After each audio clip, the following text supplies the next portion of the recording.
বড়াই বাড়ি দিবস পালনের জন্য দেশবাসীর প্রতি আহ্বান জানিয়েছেন লিবারেল ডেমোক্রেটিক পার্টি এলডিবির সভাপতি কর্নেল অবসরপ্রাপ্ত অলি আহমদ বীর বিক্রম।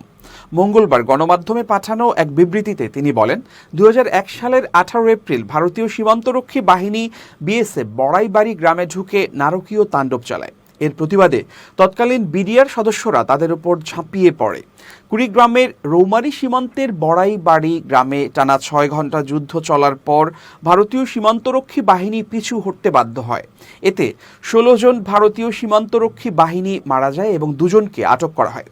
তৎকালীন বিডিআর ও গ্রামবাসীর মিলিত প্রতিরোধে পর্যুদস্ত হয় ভারতীয় সীমান্তরক্ষী বাহিনী। নিহত হন বাংলাদেশের 3 বিডিআর সদস্য।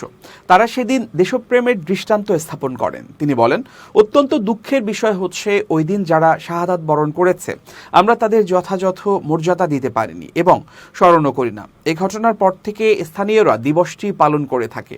তবে আমি জানতে পেরেছি এবার ঢাকা থেকে সেনাবাহিনীর অবসরপ্রাপ্ত কয়েকজন সদস্য নিজ উদ্যোগে বড়াইবাড়ি দিবস পালনে গ্রামবাসীর সঙ্গে একাত্মতা ঘোষণার জন্য সেখানে যাবেন।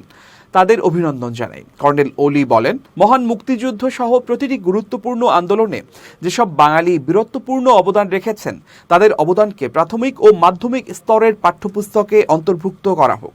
সেই সঙ্গে বড়াইবাড়ি দিবস রাষ্ট্রীয়ভাবে পালন করা হোক।